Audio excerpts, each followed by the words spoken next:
Bismillahirrahmanirrahim. Assalamualaikum warahmatullahi wabarakatuh. Apa kabar anak-anak semua? Alhamdulillah ya, sehat. Alhamdulillah.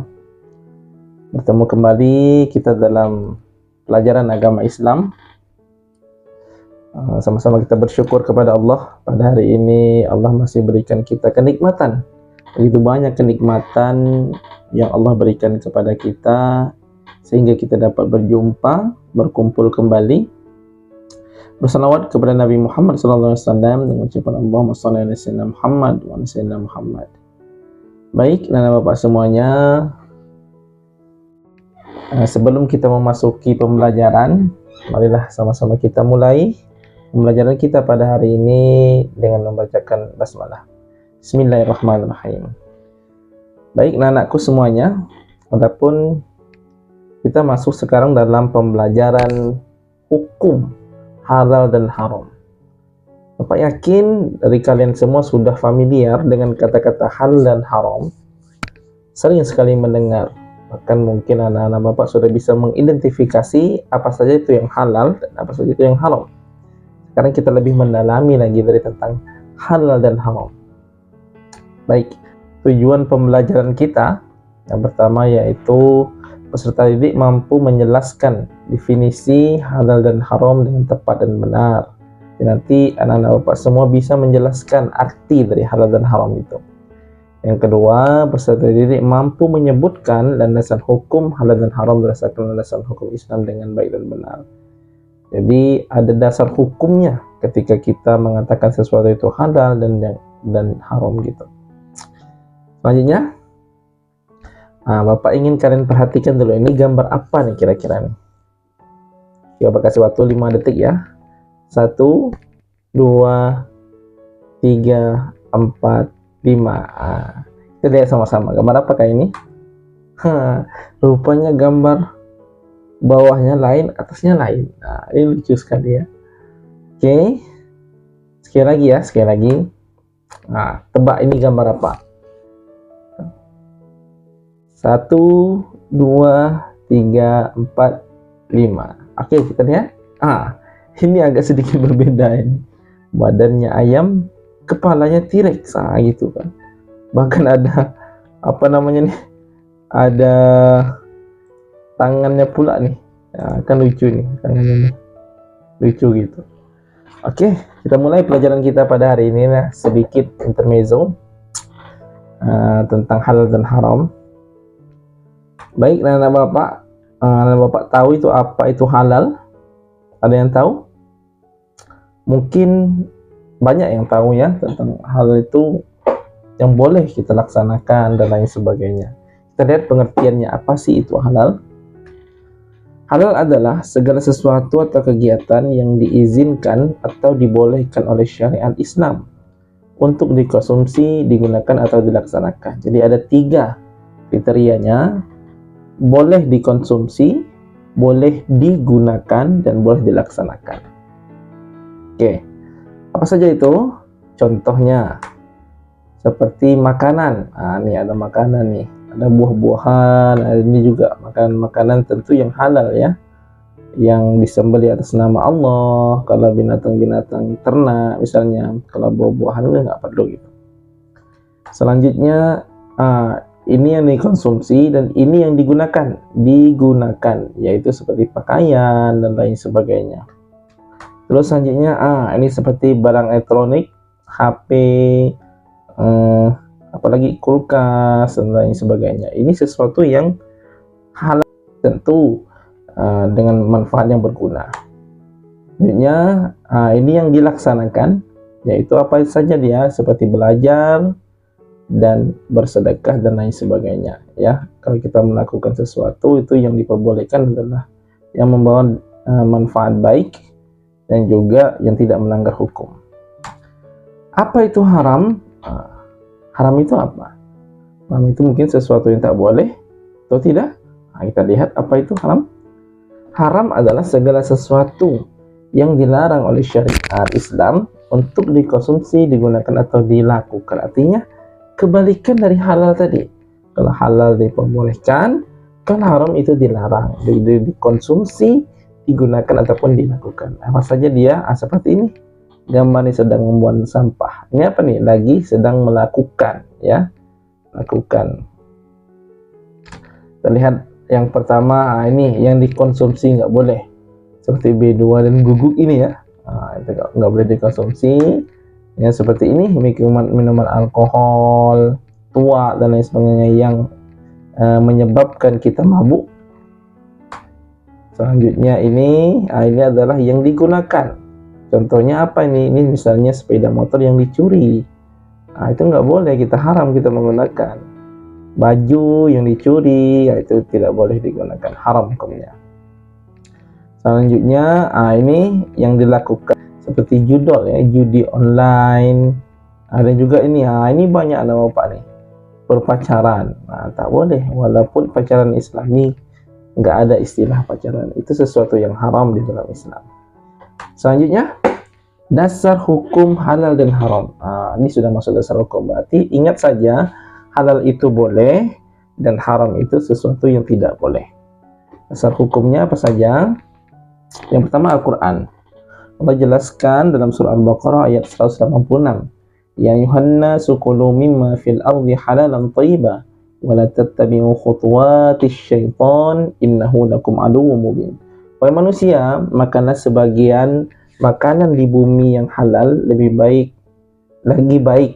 Halalan thayyibah itu halal lagi baik, dan janganlah mengikuti langkah-langkah syaitan. Sesungguhnya ia bagimu merupakan musuh yang nyata. Jadi Allah telah menyediakan kita makanan-makanan di bumi ini yang halal, lagi baik, ya. Ini perintah Allah untuk memakan sesuatu yang halal lagi baik. Ada sesuatu itu yang halal tetapi tidak baik. Memang boleh dimakan tapi tidak baik. Ada yang boleh dimakan tapi dia mengandung vitamin, mengandung zat-zat yang baik untuk tubuh kita, dan itulah perintah Allah. Selanjutnya dalam surah Al-Maidah ayat 87, ya ayyuhallazina amanu la tuharrimu thayyibati ma ahallallah lakum wa la ta'tadu innallaha la yuhibbul mu'tadin.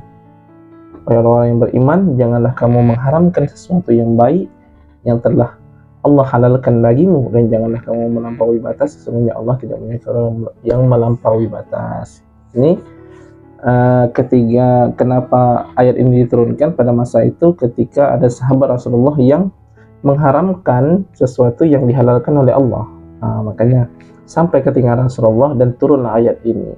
Jadi kita tidak boleh manusia mengharamkan sesuatu. Yang boleh mengharamkan sesuatu adalah Allah Subhanahu wa taala. Selanjutnya, dasar hukumnya adalah hadis, ya. Nabi Muhammad SAW sabda, sungguh perkara yang lain itu jelas dan perkara yang haram itu juga jelas. Antara keduanya ada perkara syubhat yang tidak diketahui oleh banyak orang. Siapa yang menjauhkan dirinya dari perkara syubhat,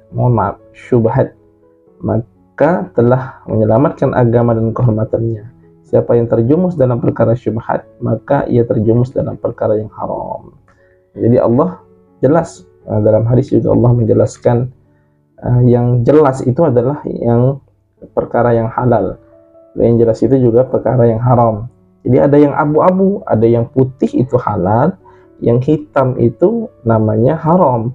Ada yang abu-abu, itu yang dinamakan syubhat. Hati-hati. Selanjutnya, yang ketiga, dasar hukum menetapkan halal dan haram itu adalah ijtihad. Apa itu ijtihad? Secara umum yang dimaksud dengan ijtihad adalah pengerahan segala upaya, pengetahuan, kemampuan, terutama kemampuan daya pikir yang dimiliki oleh para mujtahid untuk menggali dan menemukan hukum-hukum syariat. Siapa yang berhak melakukan ijtihad dan memberikan fatwa? Orang yang bisa melakukan ijtihad hanya para ulama yang memiliki syarat ijtihad. Di Indonesia, ulama yang bergabung dalam Majelis Ulama Indonesia atau kita kenal dengan MUI, yang bisa berijtihad dan memberikan fatwa atas hal-hal yang dipertanyakan oleh masyarakat tentang boleh tidaknya sesuatu dalam hukum Islam. Seperti makanan, ya, makanan itu tengok, kita lihat ada nggak logo halalnya. Yang mengeluarkan itu adalah yang menetapkan itu adalah MUI Majelis Indonesia dan bekerjasama dengan Kemenak ya tentunya, Kementerian Agama. Label halal. Apa pentingnya label halal? Ini dia label halal. Yang dulu seperti ini, halal. Sekarang yang baru, ini ditetapkan pada tanggal 1 Maret tahun 2022. Jadi sekarang logonya sudah berubah ya. Penting karena kalau tidak ada logo halal di suatu makanan yang kita beli, mungkin bisa saja makanan itu non halal dan mengandung zat-zat yang diharamkan oleh Allah. Makanya kita harus sangat teliti ketika kita memakan sesuatu yang mungkin kita beli di toko kelontong atau kita beli di supermarket, minimarket dan lain sebagainya. Karena itu anak-anak bapak harus teliti melihat itu. Ada pertanyaan, ini gambar B2 ya, babi merupakan binatang yang haram, kenapa babi diciptakan oleh Allah? Kan pertanyaan seperti itu. Kenapa sih babi diciptakan oleh Allah? Kan babi itu haram. Karena Allah ingin melihat mana makhluknya yang taat kepada Allah dan mana makhluknya yang ingkar kepada Allah. Makanya itu babi diciptakan. Bukan mentang-mentang dia haram dia nggak boleh diciptakan, tidak. Oke, kita cepat saja. Ini contoh soal yang berkenaan dengan hukum halal haram ini ya. Ini soalnya yang hot, yang soalnya yang menganalisis.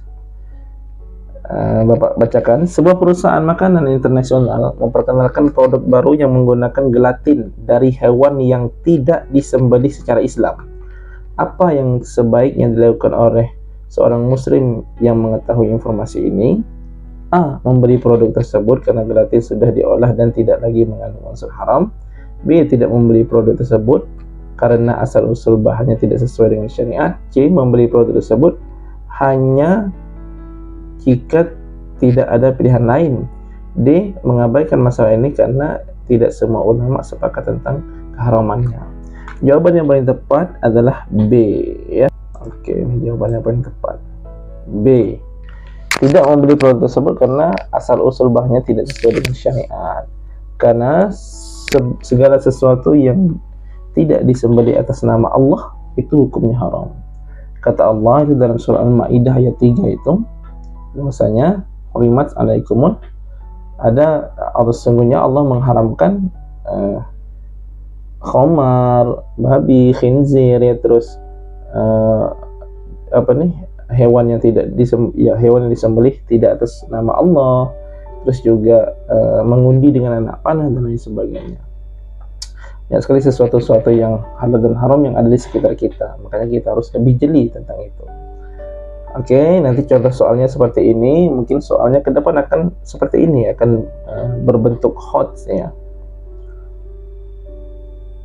HOTS itu adalah High Order Thinking Skill. Itu dia. Kesimpulannya, pelajaran ini sangat penting bagi kita memilih makanan atau minuman melakukan segala sesuatu yang halal atau boleh dan meninggalkan segala sesuatu yang haram sebagai bentuk ketaatan kita kepada Allah Subhanahu wa taala. Terima kasih. Cukup sekian saja yang dapat Bapak sampaikan. Lebih dan kurang Bapak mohon maaf. Wassalamualaikum warahmatullahi wabarakatuh.